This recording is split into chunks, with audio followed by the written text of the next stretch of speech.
با نام یاد خدای مهربان سلام. برنامه نوبتی کتابخوان است و امروز با یک برنامه ویژه در خدمت شما هستیم. مهمان ما هستند عبدالجلیل امان، یک نفر کتاب دوست، کتابخوان و ناشر کتاب. واقعا ما برای اونهایی که برای کتاب احترام قائل هستند، کتاب میخونند، تبلیغ کتاب میکنند و نشر و پهن کتاب مشغول هستند، امتیاز بیشتر در برنامه کتابخوان میتیم و صحبت‌ها بیشتر و سر این موضوع ها آراسته خواهیم کرد در آینده. عبدالجلیل به برنامه خیلی خوش آمدید. تشکر که بار دیگر دعوت رو پذیرفتید و ما خبر یافتیم که شما باز کتاب‌های نو رو نشر کردید. پیش از آنکه به معرفی کتاب‌ها بگذریم، یک سوالی که همیشه در برنامه کتابخوان تکرار به تکرار در شهرها می‌نویسند، با ما زنگ می‌زنند، میگن مکتوب می‌کنند، می‌خوام به این سوال شما یک پاسخ بدید که میگن از راه دانش، از راه علم، از راه کتابخوانی در حال حاضر در تاجیکستان نمیتوانیم ما مبلغ کار کنیم به جای برسیم و یک تحولات در خودمون ایجاد کنیم. نظر شما به این سوال چی است و پاسختون چی میشه؟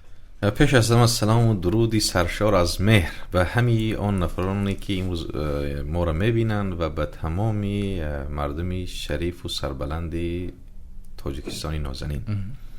خوشحال، خوشنود و خوشوقت هستم که این بارم در روبروی شما قرار دارم و آن هم درباره فکر میکنم چند کتاب و راجع به سوال شما که وقتی که میگن که دانش ثروت است، دانش قدرت است، این خودش پاسخگوی همین سوال است. اما میخوام از یک نکته، مثلا خیلی که مهمانان قبلی شما مثلا پاسخ گفتن، میخوام از یک زاویه دیگر به این سوال پاسخ گویم. من میخوام این رو بگویم که انسان هست و اندیشه هایش. ما دو نمود اندیشه داریم، مثبت و منفی. روانشناسی نقطه آخرین در این موضوع ماند که تفکر و اندیشه انسان عوض شونده است، وابسته به محیط و فرهنگی که او رو تربیت میکند. یگانه عاملی که یگانه مثلا کاری که میتواند یک انسان ضمیری ناخودآگاهشه و یا ضمیری خودآگاهشه از فکرهای مثلا منفی دور نگاه دارد، بدون شک، شبهه و تردید مطالعه است و کتاب است. به خاطر آنکه ما اگر به تاریخ ادیان چه گذشته و چه امروز اگر نظر افکنیم، یگانه وسیله آنها، وسیله ترغیب آنها کتاب بود و چون همه از فلسفه سر کرده تا به دین و تمام مکتب‌های علمی و ادبی امروز جهانی همه به ترغیب دانش هستند و اینقدر مثلا مبلغ‌های زیاد صرف میشد به خاطر آنکه یک اینستیتوت یک تحقیقاتی نو کند، یک اینستیتوت درباره آموزش یک چیزی نو گذراند و ما این چیز نمیدونم برای چی فکر نمیکنیم که مثلا برای چی برای تحقیقات، برای خاطر یک برنامه، به خاطر یک موضوع را سنجیدن اینقدر گرانت ها و پولهای زیادی صرف میشه تا اینکه مردم آموزن و این همه به خاطر سبک احوالی مردم بخشیده می شود که همون سرچشمه یا قطره نخستین همین دریای بیکران امروز از دانش می آید. یعنی من میگویم که آن افرادی که بر این باورن که دانش مثلا ثروت نیست یا دانش انسان رو ثروتمند نمیکند، این خطای محض است. یکم اشتباه ما این بود که ما تمام بزرگان خودمان را در حالی که آنها بسیار ثروتمند بودند به جامعه فقیر نشان دادیم. دوم این که یک انسانی که از تنگکوچه و یا از عادی ترین کوچه های اخلاق و ارزش های انسانی و کتاب و مثلا دانش نگذشته است و مثلا ما امروز ثروت در مادیات میبینیم، یک ماشین قیمت بها دارد، یک خانه دارد، مثلا ما او را میگیم که این ثروتمند است. این از تفکر و از دید ما وابسته است که ما یک انسان از روی کدام بخشا ثروتمند انتخاب میکنیم. فرض کنیم برای شما و برای من یا برای نفرانی که به کتاب و کتابخوانی مثلا ضعف دارن، برای من شخصا مولانا ثروتمندترین آدمی روی دنیا است. فرض کنیم یا مولانا حافظ یا عموما چی گذشتگان دیروز و چی گذشتگان امروز. یعنی پاسخی دقیق من همین است که دانش ثروت بود هست و میموند و یگانه ثروتی هست که به نظر من که به زوال نمیره. دی دوربین یک دانشمند رفتیم، دانشمند خیلی معروف و تقریبا 80 ساله میشوند امروز یا فردا. 10 کتاب، چند کتاب نوشتن، اون کتاباشو با ما معرفی کردن و گفتن که این کتابها همیشه 105 نسخه نشر شدن و خیلی دلسرد بود از دانش و علم و اندیشه. یه نفری که در 80 میاد میرسد و اینقدر نگرانی هاش و دلسردی هاش از دانش و کتاب نخواندن نسل امروز است. فکر میکنید که چرا شما میید با یک دلگرمی در این موضوع صحبت میکنید و یک نفری که از نسل ما بزرگتر است با دلسردی صحبت میکند و چرا در ذهن او عالم این اندیشه است که جو پیدا شده است؟ چی برخورد نادرست با اون شکل گرفته است که اینقدر هم نگران است هم دلسرد است که از کارهای انجام داده است که اونها را نمیخوانند، تبلیغ نمیکنند، پر نشر نمیشوند. یک، با اندیشه ما اون حرفی روزا گفتن نتونست.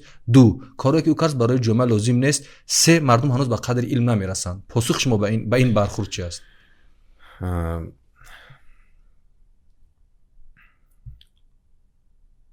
حالا آنکه شما میبید تلاش میکنید که کتاب نشر کنید، شما میبید هر روز زحمت میکشید که کتابی نو به نو وارد جامعه کنید، ولی میبینید یک اکادمیک پروفسور چون نظر دارد و در برنامه قبلی هم بدن این گونه شخصیت بزرگ ما که این حرف را زدن در همین منبر. شاید من یکی از کمترین نفرانی باشم که به این نسل باور دارم. بله. و تمام تلاش و جدیتم را میکنم تا اینکه خردترین سر یک مو هم باشد خدمتی را انجام دهم. خب باورتون از چه سرچشمه میگیره؟ با این سوال پاسخ میگم. به خاطر چی؟ و من شخصا خودی من به هیچ کس کار ندارم. شخصا خودی من به نسلی بزرگتر از خودمون خیلی احترام قائلم و عمرشون دراز باشد، اقبالشون بلند باشد و به اصطلاح در کناری ما باشن. و همه وقت بزرگان ما، کلانسالهای ما نسل امروز انتقاد میکنن، اما من بر این باورم که همین نسل برای ما همین گونه زمینه فراهم آوردند. نسل پیشتر، نسلی که بله، نسل پیشتر ما را از کتاب دور کرد. نسل پیشتر ما را خب دیگر، یعنی ما همون حاصل بدیم که نو کشت کردن. بله. ارسطو میگوید که حتی خدایان گذشته را برگرداندن نمیتوانند. ما با گذشته کار نداریم. من بر این باورم که پیش یک ادیب، یک نویسنده در پشت خودش کمی کم 100 200 تا 1000 نفر خواننده دائمی داشت که با محبت چشم انتظاری ادیب بودن. برای چی؟ برای اینکه ادیب نمونه بود. امروز ما پیش از آن که یک کتاب نشر میکنیم، یک کتاب می نویسیم، ما باید اول دانیم کتاب ما برای کی است. پیش از آن که به این سوال جواب دهیم، ما باید اول مشخص کنیم نسل ما کیست، چیست، این نسل چی میخواهد، چی نیاز دارد. ما مسئله های خیلی مهم، مسئله های خیلی حل طلبه که امروز در جامعه داره مانده، دنبال مثلا کارهای میگردیم، دنبال ترغیب های هستیم که هیچ نفعه، چی خوش گفت پیری با تدبیر بر فرزند خیش، که نوری چشمی من بجز کشته بر ندروی. من عالمی را میدانم که کودکش را نصیحت میکند که پسرم خواندن را انتخاب نکن. نه امروز در جامعه کسی که خان تو یک کسب آموز و به مهاجرت رفت. این یک ذهن، این ذهن از کجا آمد؟ تفکر از کجا آمد؟ وقتی که من به کتاب تالیف نمودی خودم باور ندارم، کی به من باور میکنه؟ انسان است باورهایش. تو وقتی به خودت باور نداری، کسی دیگر هیچ وقت تو را باور نمیکنه. ما نفرایی را میدونیم که کتاب تالیف کردن، کتاب است از چند باب عبارت است نمیدونند. از کی شکایت میکنی؟ ما که درباره اکادمی علوم، من به شما این ما را میبینن، پیام من به همین اینا هست. ما امروز آماده هستیم که درباره مکتب های نوی امروز جهانی، چی فلسفی، چی سیاسی، انسان شناسی، یک نسلی هستیم که آماده هستیم که رایگان برای این ملت خدمت کنیم. ما مدتی 3 سال است که فعالیت میکنیم، 30 نامگو کتاب چاپ کردیم و با باوری گفته میتوانم که کاری که ما کردیم کار یک اینستیتوت است.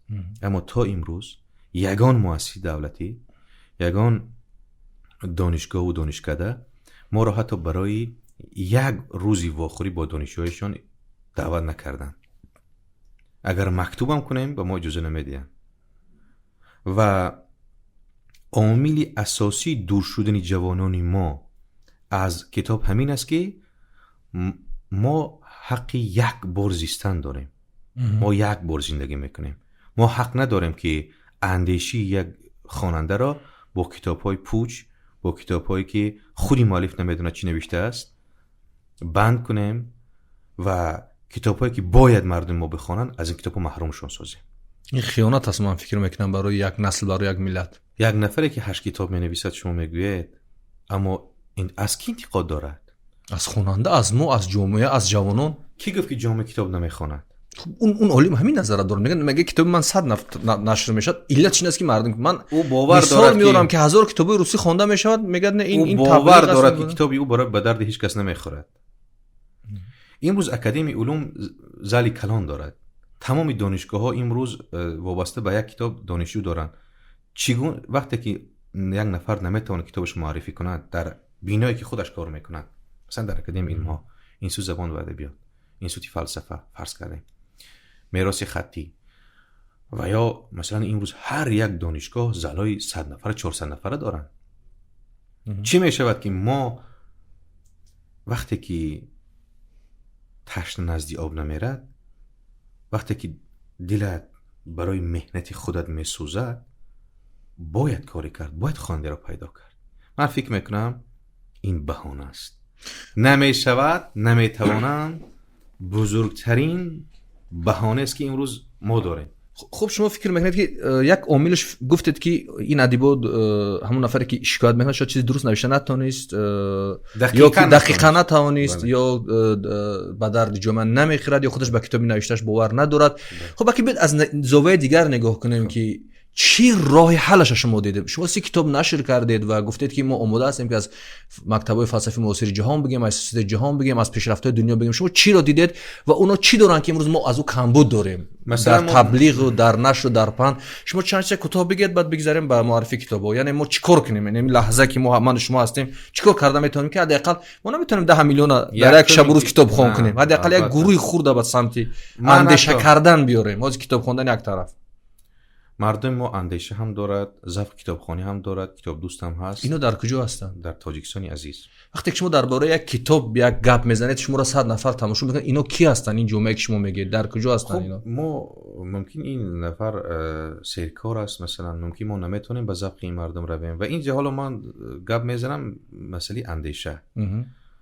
یعنی اول این حل کنیم عبدالجلیل. وقتی شما یک اندیشه جالب میگید، شما یک اندیشه جالب میگید، از علی شریعتی شما مثال میارید. من همین قطعه صحبت شما نمیگیرم، در فیسبوک است، اینستاگرام است یا یوتیوب است میپرتم. اگر این جامعه که شما با اون باور دارید که اندیشمند است، کتابخوان است، دانشمند است، اینا کجا هستن؟ حداقل 1000 نفر اینا کجا هستن؟ و 2000 نفر اینا کجا هستن؟ ما نمیگیم 1,500,000 100,000. من با باوری کامل گفته میتوانم که این، یعنی شریعتی میگوید که وقتی که یک نفر با محبت میرقصد، از نمازخوانی پدر و مادرم اولادتر میدونم، به خاطر اینکه او با محبت میرقصد و اینا از روی رسم و آیین. منظورم این است که از این کاری که من و شما میکنیم چی کمبودی وجود دارد. چی مثلا ما همین نمیخوایم فهمیم که چی کمبود وجود دارد. خب ما هم کمبود باید یابیم. من یکم برای شما چی میگم، نگاه کنید. مثلا یکی از مؤسسه هایی که میتواند بسیار زیبا، بسیار خوب تبلیغ کتاب و کتابخوانی کند، تلویزیون و رادیو است. خب ما امروز میگیم که مردم که به تلویزیون و رادیو گرایش دارد نسبت به مطبوعات. چی میشود که ما مثلا مرکزها و یا فرض کردیم ناشرانی که به کتاب‌ها نیاز داریم، یکم راه حل شما در اون میبینم که وزارت فرهنگ انصافانه و با وجدانانه گیرن مثلا در یک ماه 30 نامگو کتاب بهترین را پیشنهاد کنن و ما آماده هستیم که ما خودمون کتاب ما ترغیب کنیم. مثلا چگونه ما میتوانیم اینقدر محصولات اشیا را ترغیب کنیم؟ البته این مبلغ است.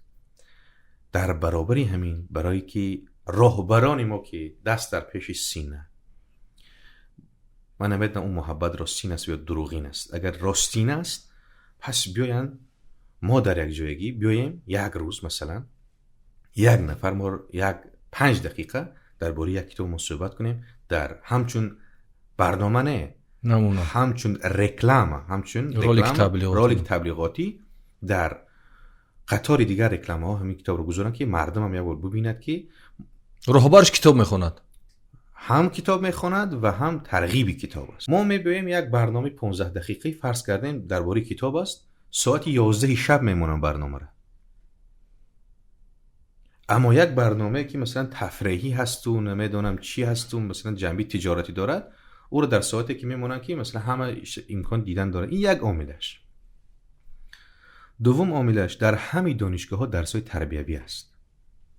این بی‌توجهی و تشبث نکردن مؤسسه های ما هست که به آدم های ضروری و لازمی نمیتوانه که از ساعت های تربیوی درست استفاده برن. مثلا یک معلم 2 سال یک دانشجو خطی حرف میزند، یک گپ شما باید در وقت در حاضر شید، شما این کنید، شما باید کنید، اما اندیشه نیست. اما یک نفر وقتی که از بیرون می آید برای مثال درباره یک نوگانی امروزی علم مثلا در اکادمی علوم دعوت کنن یا که در دیگر جاها که مثلا امروز نفرایی که من فکر میکنم که نفرانی که واقعا میتوانن که 1 ساعت باید دانشجو کار میکنن چیز داده میتوانن، جوانان ما خیلی زیادن. اما وقتی که مناسبت ها سردن، وقتی که ما خصوصی و دولتی جدا میکنیم، پس احوال همین میشه. من بر این باورم که کتابخوان هست نسلی دانشمند، دانش دوست و نسلی که میخواهد صاف دیلانه و ایمانانه کار کند خیلی زیادن، اما آنها را ما باید وظیفه جانی ما این که متحد سازیم. خب سلامت باشید. من هم در پیروی بر این اندیشه یک نظرم میخوام بگم. البته من حق ندارم که در این موضوع جانبداری کنم، ولی یک نظرم میخوام اضافه کنم که از همون تجربه‌ای که ما از برنامه‌های کشورهای پیشرفته دیگر میبینیم یا جامعه دیگر مشاهده میکنیم، اگر قدر یک دانشمند، یک کتابخوان، یک نفری آگاه منزلتش، جایگاهش در جامعه شناخته نشود، با او امتیاز داده نشود، او تبلیغ نشود، ما هر کاری که میکنیم فکر میکنم تاثیر نکرده نمیتونه، تاثیر داشته نمیتونه. چرا؟ چون وقتی یک انسانی آگاه، یک انسانی دانشمند، یک انسانی کتابخوان وقتی که میبیند جامعه امروز دیدن است، از خواندن بیشتر به دیدن اعتبار میده، چون چشم ها و آینه ها خیلی زیاد شدن در این عصر ما. وقتی که میبیند در آینه که این آدم واقعا بالاگذر و صدرنشین و صاحب احترام است، جامعه از پسش خواهد رفت و این بهترین نوع تبلیغ است به فکر من. ابجال بیاد شما این وقت اخیر چی کتاب نو رو نشر کردید و چرا نشر کردید و چی میخواید از این نشرهای نو؟ ما در برنامه قبلی هم گفته بودم که ما به 3 نمود کتاب ها مشغول هستیم: موتیواسیونی، فلسفی و بدیعی. من میخوام اولین کاری که ما کنیم باور بخشیدن به خواننده خود است، به هم نسلان خود است. باور بخشیدن که انسان اقتدار دارد، انسان قدرت دارد که تمام گذشته‌اش را کنار بگذارد، از صفر شروع کند برای رشد و کمال یافتن. در برابر کتاب‌های انگیزشی ما 3 شاهکار، 3 کتاب خواندنی دیروز و امروزی تاریخ ادبیات جهان را با زبان تاجیکی پیش روی خواننده عزیز قرار دادیم و یکی از گرمنگس گرگ دشتی. من فکر میکنم یک کتابی هست که خیلی ضرور است، لازم میدانم که جوانان ما خوانند، چون درباره همون دو قوه که در وجود انسان هست، خیر و شر، نیک و بد، یعنی انسانی و حیوانی، خیلی بحثای جالب هم دارد.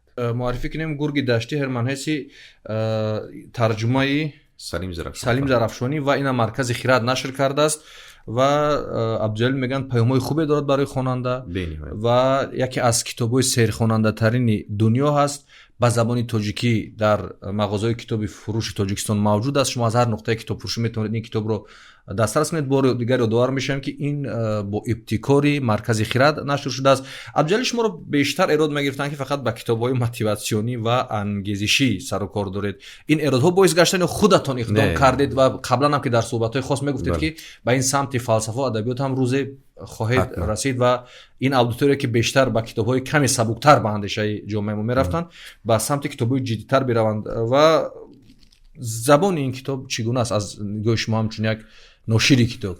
مثلا قابل درک و فهم خواننده تاجیک میتونه بذاره، چون ایراد میگیرن بیشتر زبان کتاب رو. کانال تلگرام با نام خیرات زیاد از 5000 ابونچی داریم. مثلا نگاه کنید، برپایی است گذشته رو فراموش کن تا اینکه رشد نمایی. مثلا همین گونه یک جمله ساده رو بسیاری ها مرکب قبول میکنن. شما میفهمید؟ یعنی ما هم در ترجمه باید به امانت نگاه کنیم و هم نباید همه چیز ساده کنیم، چون یک زبانی وقتی که پر اقتدار داریم، وقتی یک زبانی زیبا و شیوا و یک شیرین داریم، این به هر یک خواننده وابسته است که مثلا این وابسته به همون سطح، ما همون سطح میانه رو قبول میکنیم که هم او فهمد و هم یک نفری که مثلا او شاید صدها کتاب خوانده است، او هم مثلا احساسی سبکی نکنند. یعنی تلاش ما این است که ما از ساده بیانی دست کشیم. اصلا که ادبیات مفهوم ساده بیانی و مرکب بیانی ندارد. هر یک مفهوم ساده برای یک خواننده آگاه مرکب است و هر یک مفهوم و یا یک تشبیه مرکب برای یک نفر که نمیفهمد ساده است. به همین خاطر وقتی که گرمن گس برنده نوبل ادبیات یک کتاب می‌نویسد، یک اندیشه یک پیشنهاد میکند، برای این آماده بود. برای این باید فهمید ما نمیتوانیم که همه چیز رو ساده کرده و همه به اصطلاح مردم خود ما لقمه رو تیار کرده در دهان خواننده گذاریم. کمی فکر کردن، اندیشه کردن، زحمت بکشن و اندیشه. خب کتاب دیگر؟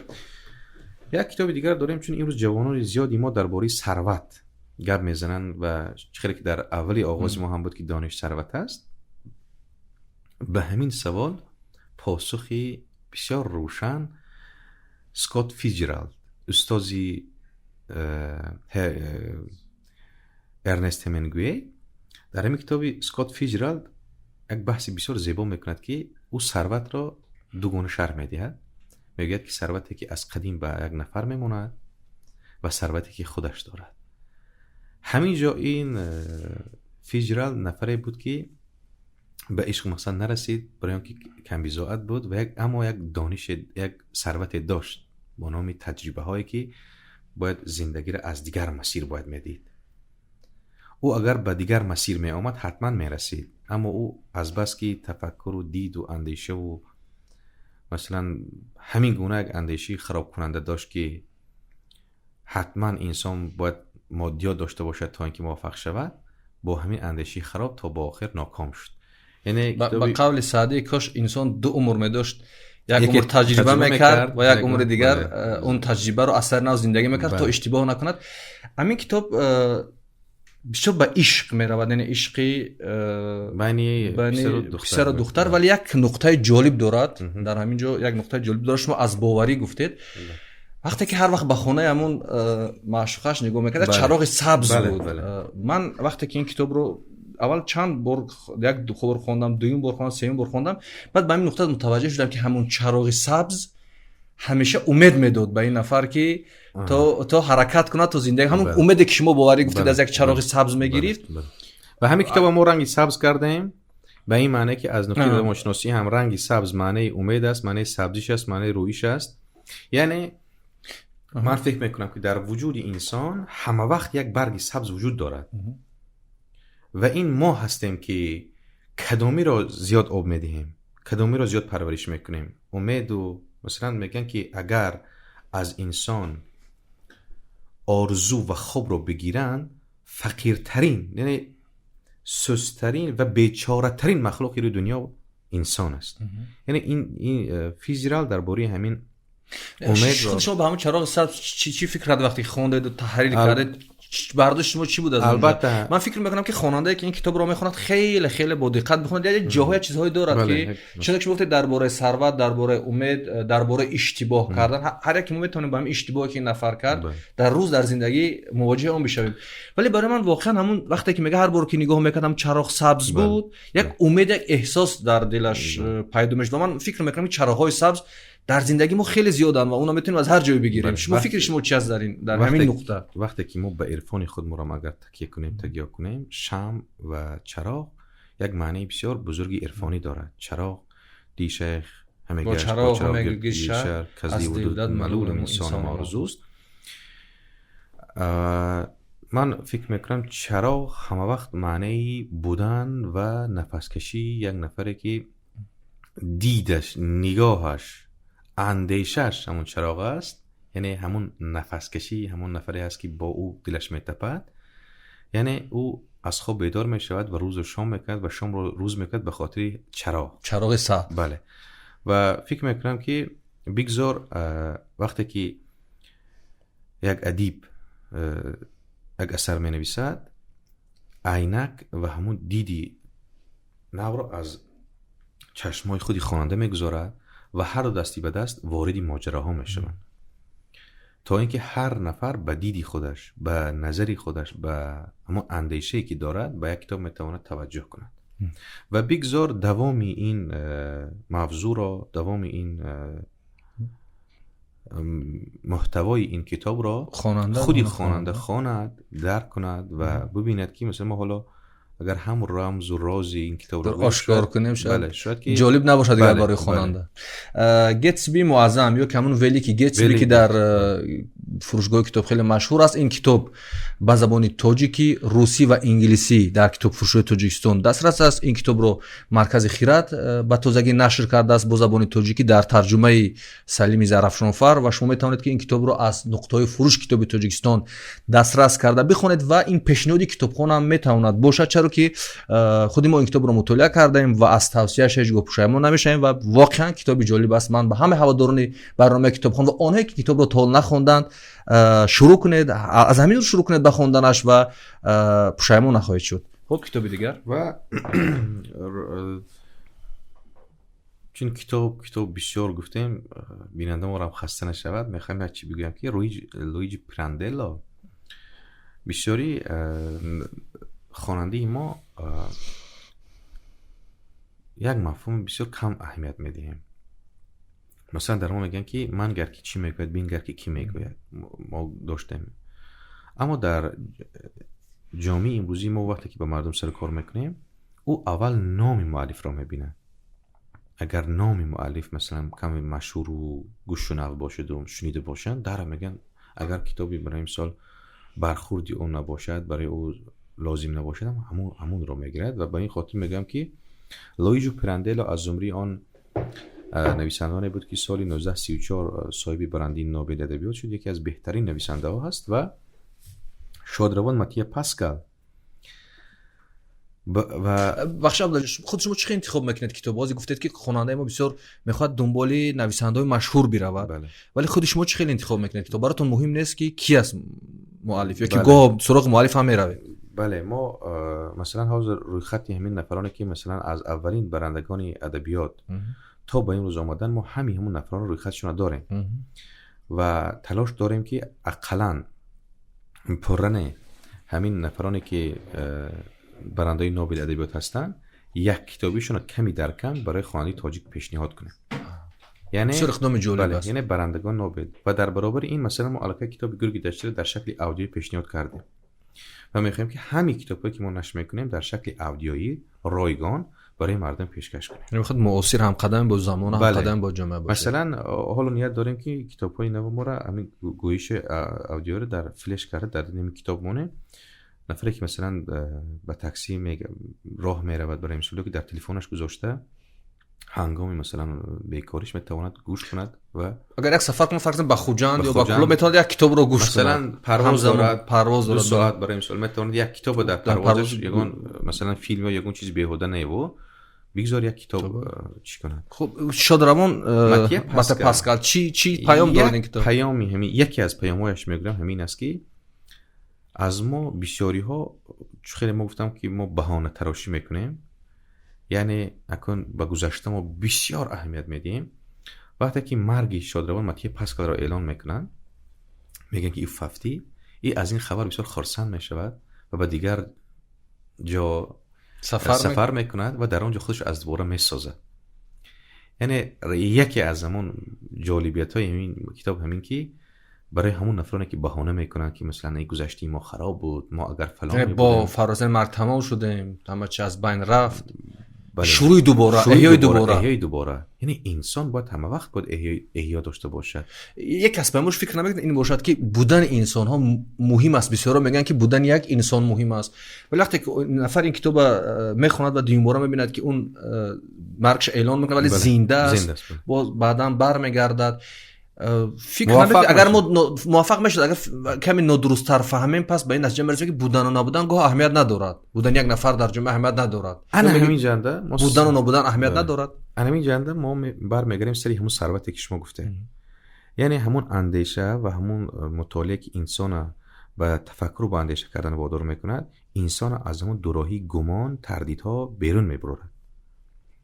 بله، این یکی از پیامش که جایی که من نبودم، جایی که من نیستم و بیام دوباره کار شروع کنم، احیا کنم همون لحظه زندگی و میتونم موفق تر باشم از اون چیزی که قبلا بودم. همین جو پرندیلا به همین نکته موفق میشود که به خواننده، به مثلا مردم یک بار دیگه پیام رساند، تاکید کند که تو در کدوم حال بودی تا این روز چی کارهایی کردی، روزی که گذشت از او یاد مکن. یعنی تا این روز چی مشکل و معما و چی نومیدی که پیش سر کردی و داشتی، شکستایی که داشتی، میتوانی همش رو تازه کنی و از پگاه از زندگی نو، از احیا، همچون یک انسانی نو تولید شده میتوانی زندگی پیش سر کنی. چون انسان حتما به خواسته هایش دست خواهد یافت اگر از تلاش دست بر ندارد. سلامت باشید. شادروان متیه پاسکال، ترجمه مرکز خیرات، یکی از سیرخواننده ترین کتاب جهان. و شما وقتی که این کتاب رو به دست میگیرید، صفحه به صفحه چشم از این کتاب نمیکنید و واقعا پس هم چیده میشوند و یک زمان شما یک انسانی که مرگش اعلان میشود ولی در واقع او زنده است بعداً میفهمید، یعنی زود نمیفهمید که این خودی همین است. و این خیلی خیلی نویسنده بزرگ است، خیلی قدرتی بیانش، قدرتی تصویرش، قدرتی تخیلش اونقدر بزرگ است که از صحیفه‌های خیلی دورتر شما بعد میفهمید که این زنده بوده است و موفق هم شده است که اون با چه احوال و چه راههای گرفتار میشود. ما این کتاب رو هم از برنامه کتابخوان برای شما توصیه میکنیم و ترجمه تاجیکی است. این کتاب با زبان روسی، انگلیسی و در شبکه‌های اجتماعی شاید اگر شما جستجو کنید به خط فارسی هم این کتاب موجود است. خب چیز دیگر گفتنی بودید؟ من گفتنی بودم که مثلا ما بعضی رمان‌های داریم که از آخر آغاز میشوند. بله، یکی از همون رمان‌هایی هست که از آخر آغاز میشه، یعنی خواننده از آخر میفهمد که آغاز رمان در کجا هست و در چی است. مثل همون یک ژانر ژورنالیستیکی، مثل پیرامید، اول خبر از آخرش میاد در همون لید، بله، محتوای اون که خلاصش هم میگه، بعد خواننده را وارد میکند. این کتاب گشتند اولی عصر 20 نوشته شده است ولی پیامش، اندیشه هایش خیلی خیلی با زمانی که من و شما زندگی میکنیم و اونقدر کینوهای فانتاستیکی دیدیم، اونقدر کینوهای جالب در این عصر دیدیم، این کتاب مثل همین روز است، یعنی حرفی همین روز است، اندیشه همین روز و میتواند برای اندیشه همین روز شما سازگار باشه. چرا بسیارا میگن که ما چرا ادبیات گذشته را بخونیم، چرا ادبیات 200 300 سال و 500 سال پیش خود را بخونیم؟ باید این دیدگاه هم کمی تغییر بدیم که بسیار حرفایی که اون زمان گفته شدن در این گونه کتاب‌ها، اثرهای بدیعی، پیامشون، محتواشون برای عصر امروز هم لازم هستند. خب عبدالجلیل، در برابر این من میخوام از برنامه کتابخوان باز یک چند یادآوری برای شما بکنم که معجزه شکرگزاری حیات شما انعکاس فکرهای شماست نیز از جانب مرکز خیرات تهیه، تحریر و با زبان تاجیکی نشر شده است که این کتاب هم به شما توصیه میشود. بسیار کتاب جالب است. چه گفتن میخواهید درباره این کتاب؟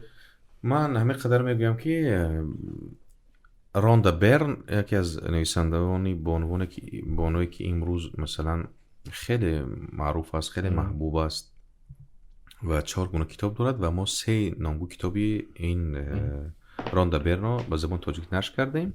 یکی با نام راز بود، با نام راز قدرت و راز معجزه شکرگزاری. و فکر میکنم چون شما خودتان هم این کتاب رو مطالعه کرده، قدرت یعنی این همون قدرتی هست که یک انسان در وجودش دارد. ما پیوسته تاکید میکنیم که باید اول فهمونیم که یک انسان چی قدرت دارد.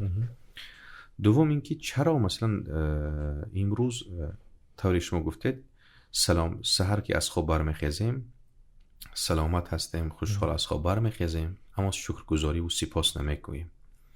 و معجزه شکرگزاری از 28 درس همه روزه. من فکر میکنم که اگر تنبلترین آدمی روی دنیا و اگر 20 سال دارد، 30 سال دارد، 40 سال دارد تا به امروز اگر یک کتاب هم نخونده باشه، اما همین کتاب رو خوند و از روی پرینسیپ های و از روی درس های همین کتاب اگر که عمل کند برای او کفایه است. من همین قدر این کتاب بها میدم. بله واقعا درست عبدالجلیل، اونهایی که این کتاب رو میخونن حتما با اون چیزی که در زندگی دارن شکرگزار میشن، در چهرهشون تبسم پیدا میشه، لبخند میزنن و زندگی رو از سر نو دوست میدارن. و توصیه کتاب خون همین است که معجزه شکرگزاری، اگر چنده بعضیا میگن ما با این گونه کتاب ها و مطبوعات و این و آن سر و کار نداریم، ولی یک بار خودتون رو مجبور کنید کتاب رو بخونید و خیلی با دقت بخونید. من فکر میکنم که یک دیگرگونی در زندگیتون، در اندیشهتون، در افکارتون احساس میشود. و کتاب دیگری که روندا برن گفتن درباره قدرت، این کتاب هم خیلی کتاب جالب است. ما برای شما از کتابخانه کتاب رو توصیه میدیم و اونهایی که هر روز با ما مینویسید سراغ کتاب ها میروید، ما در این برنامه 5 کتابی تازه نشر رو از مرکز خیرات برای شما معرفی کردیم. در مهمانی ما بودند عبدالجلیل امان. عبدالجلیل بیا صحبتتون رو برای بیننده برنامه کتابخانه، اون پیام اندیشه هایی که دارید و پیشنهادهایی که دارید بکنید، بعد صحبت رو به انجام برسونیم. خب وقتی که درباره از اینشتین میپرسن که جاذبه چیست، میگه وقتی با نفری صحبت کنی و گذشتی وقت رو نفهمی. من فکر میکنم نه سلام کردیم و امروز آمدیم به پایانی برنامه. خب درباره کتاب و کتابخوانی هر چی ما سخن کنیم کم است، هر چقدر که گپ هم زنیم کم است. من چخیلی که در بالا گفتم به این باورم که از کوتاه‌ترین فرصت ما به یک نسلی کتابخوانی ویژه که باور دارم که دیگر کشورها حتی از ما تجربه میگیرن که چگونه مثلا به کتاب و کتابخوانی قدر با صورت کیهانی رشد کردن میرسیم. و دوم اینکه شما خبر دارید که ما اقدام داشتیم، یعنی اقدامی که ما خودمان نفرانی که یک مکتب میان را ختم کردن و تا امروز برای مکتب میانشون کاری نکردن و میخوان که نسل آینده کتابخوان شود، با بسیار تخفیف و حتی برده رساندن رایگان به همون مؤسسه و به همون مکتب ما همین اقدام را کردیم. و یک بار دیگر همین اقدام برای من امید بخشید که امروز ما جوانانی داریم که میخواهند نسل آینده، یعنی دادرکان و خواهرکان ما نسل کتابخوان باشن. و این به ما امید ببخشد که ما بیشتر و بیشتر روی کارمان کتاب‌های زیاد و کتاب‌های خوب و خواندنی را بیشتر ترجمه و نشر کنیم و دسترسی جوانان سعادتمند و جوانان اندیشمندی این کشوری محبوب گردانیم. درود به شما و درود به همه اونایی که با شما در این سمت همکاری میکنند. بار دیگر دوباره میشم که با ما بودن عبدالجلیل امان، یک نفر کتابخوان، کتاب دوست و تبلیغگر کتاب که به آینده نیک امید دارن و سر این امیدهایشون تلاش میکنند.